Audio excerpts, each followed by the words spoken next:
In this video, I'm going to give you my review of Cricket Wireless.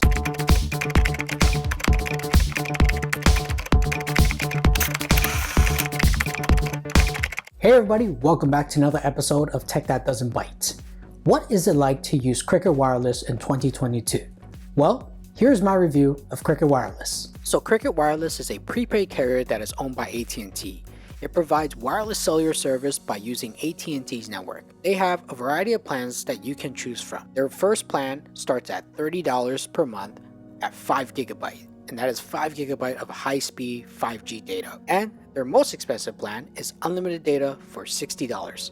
Now all this is before taxes and fees. For my testing, I'll be using my unlocked Motorola One 5G Ace with a physical SIM card. So I'm going to talk about my experience on porting in a number. So porting in a number from a previous carrier was simple and I didn't have any issues with it. I ported in a number from Mint Mobile. All you had to do is fill out the information that includes the account number and the PIN from your previous carrier, which in my case was Mint Mobile. Once I submitted the necessary information, I waited for my SIM card to arrive. And once my SIM card arrived, I activated the service and the number ported over to Cricket Wireless. I didn't have any bad experience when it comes to porting in my number. Now let's talk about performance and data speeds. Cricket Wireless supports 5G.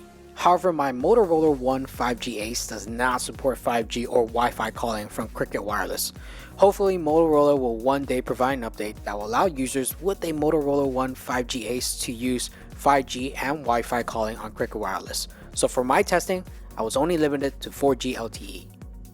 So here are some of the network speed test results. The test was conducted around the Los Angeles neighborhood area, and here are my 4G LTE test results.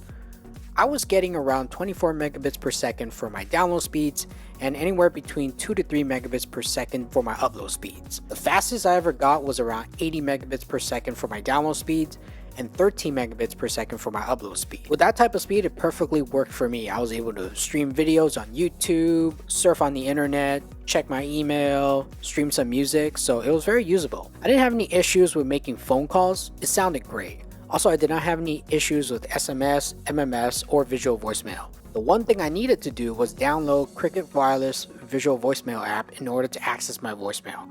I didn't have any issues setting up that visual voicemail app as well. I was not able to test out the hotspot tethering feature. The Cricket Wireless 5 GB plan does not include hotspot tethering support. They also have an app that allows you to manage your account. You can change your plans, add more data, change your payment methods, and view how much data you have used. They also have other add-ons such as Cricket International, individual country add-ons, and data-only plans as well. So those are a plus if you do need them. I didn't get too many chances to contact their customer support team because I didn't really encounter any issues. Although I attempted to chat with them about Wi-Fi calling on my Motorola phone, their digital assistant quickly linked me to an article that contains a list of devices capable of Wi-Fi calling. The article confirms that Wi-Fi calling is not supported on my phone as it was not listed. Before we continue on with this video, my question is, are you a Cricket Wireless customer? Let me know in the comments below. And if you do like this video, please make sure to smash the like button, hit the subscribe button, and that bell notification so you get notified of new videos. And if you would like to support the channel, you can check out our Patreon page. We have a bunch of different perks at different levels, or you can also support us on Ko-Fi. Let's get back to the video. Now here are some of the things I don't like about Cricket Wireless. A lot of the add-on features are not available on the 5 GB plan. You can't even add hotspot tethering as an add-on unless you have a higher plan such as the unlimited data plans. Videos by default stream at 480p, but at least you can disable that by logging into your Cricket account and turning off stream mode. And of course, Cricket may also temporarily slow data speeds down if the network is busy.